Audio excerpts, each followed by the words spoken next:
Hello, my name's Monica Conway and I'm the Chair of the Diocesan Pastoral Council. Firstly, I want to say what a privilege it's been to be the Chair over the past 2 years and to see the progress our Archdiocese is making on the recommendations from the Assemblies and the Plenary Council decrees. From the beginning, the DPC members committed to synodality as our blueprint for the way we work with others and with each other. We've put dialogue, prayer, reflection and communal discernment at the heart of our work together.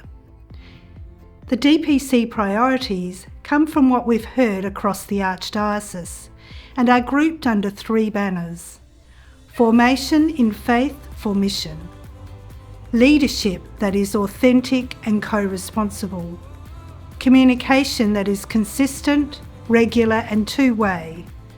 As a DPC, we're supporting our Archdiocese to be a synodal church by engaging in projects and initiatives that animate the vision and mission of the Archdiocese, such as pastoral planning, formation, integral ecology, and by developing a leadership for synodal church framework, which is currently undergoing consultation across the Archdiocese. We've developed a communication, learning and listening plan, and we're meeting with parish pastoral councils to ensure that our work is grounded in the reality of parish life and that we can model a church that listens.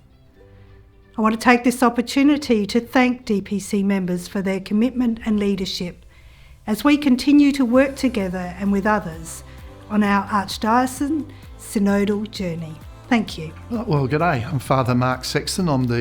For my sins, I'm the Chair of the Bishops' Council of Priests.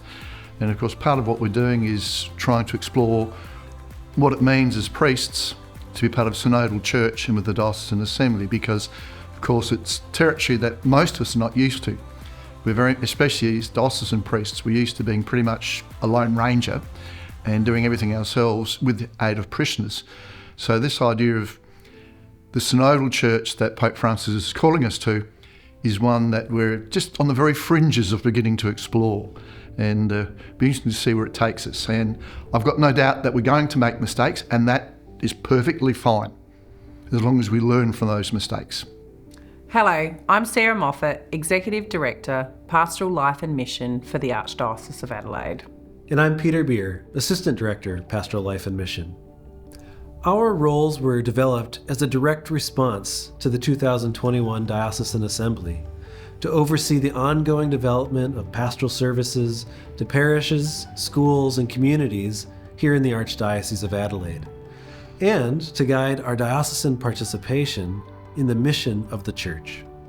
As Executive Director, I'm a member of the Executive of the Curia, contributing to the discernment and decision-making of important diocesan decisions.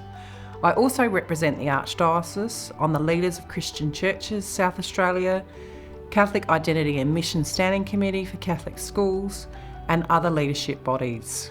We also support various diocesan councils and commissions and have assisted in their establishment or their redevelopment, including the Diocesan Pastoral Council, the Diocesan Ecumenical and Interfaith Commission, the Diocesan Liturgical Commission, the Commission for Formation, the Council for Ministry with Young People, and the Council for Integral Ecology. These advisory groups offer valuable consultation and insight, which you'll hear about shortly.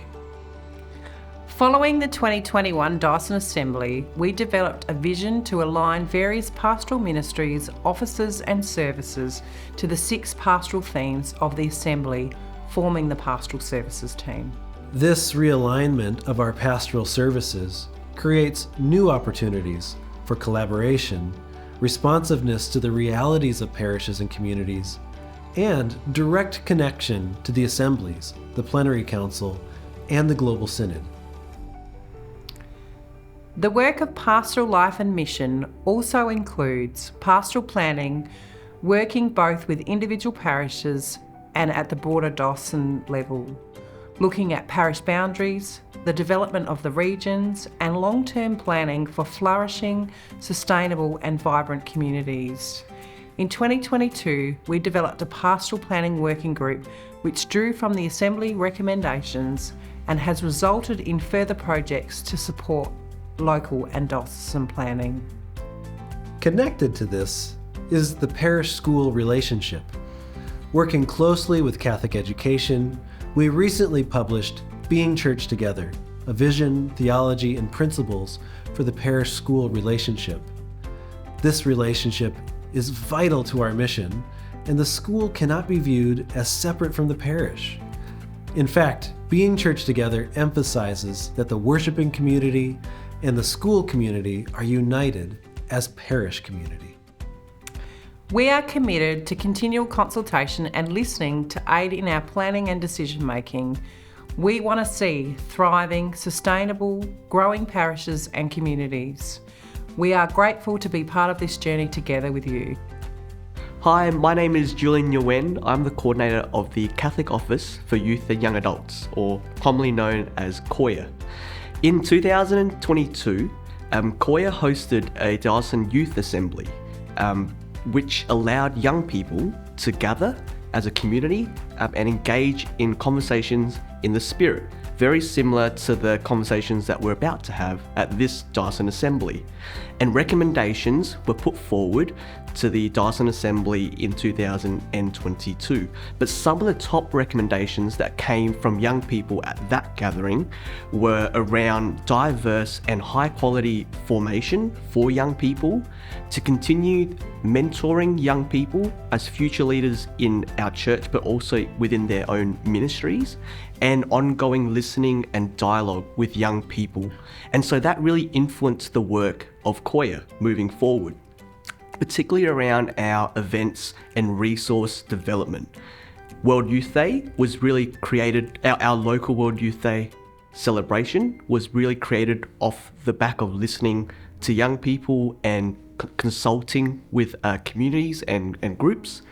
But also our recent Power Up 2024 event was designed around what have we heard from young people, what are the current needs and what are the current wants of young people in our community. Our Diocesan Youth Ministry support officers have been engaging with many different groups across Adelaide this year alone, over 30 different meetings and consultations to ensure that we create good, high quality events that meet the needs of our young people. In consultation with the Council of Ministry for Young People, we are creating some guidelines around youth ministry, and that will help the ongoing formation and development around strategies for our youth ministries right here in Adelaide. We also, as part of the Council of Ministry for Young People, engage in conversations within the Spirit, and that takes a lot of practice to engage in the synodal process just within our own council, but it enables us to really hear all the different voices that are represented within our own council, and that in turn directly impacts the work of COYA.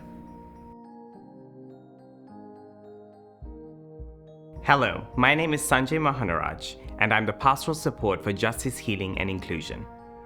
The Council for Integral Ecology is responsible for leading the implementation of Laudato Si in the life and work of our Catholic community.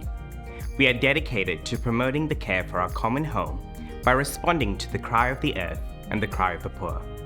The Council aims to achieve this by initiating parish and grassroots networks, and through education and formation, collaborate with the wider community to progress and activate healing of people and our planet. Some of the key projects that the Council has been working on are Laudato Si action plans, resources for school and parishes, examples being a Laudato Si information brochure distributed to all parishes and featured in the May edition of the Southern Cross, daily reflection videos for Laudato Si Week posted on our social media, and a guidelines document for running a sustainable event. The Council also organises programs and events for Laudato Si Week and the Season of Creation, a recent event being an Adelaide Botanic Gardens tour, focused on celebrating native flora in our region. We strive to create a more peaceful, just, and ecologically aware world. Hello, my name is James Lloyd, and I'm the Pastoral Leader for Justice, Healing and Inclusion. As we watch conflict around our world, often stemming from religious differences, now is an important time for our Catholic community to engage in dialogue with other faiths, to listen, to show support, to encounter. The Diocesan Ecumenical and Interfaith Commission promotes the directives of the Second Vatican Council around ecumenical and interfaith relations. We aim to help shape conversations with other faiths and with other Christian traditions. Through meaningful dialogue and opportunities to gather for prayer and action, we encounter the presence of God at work in our communities.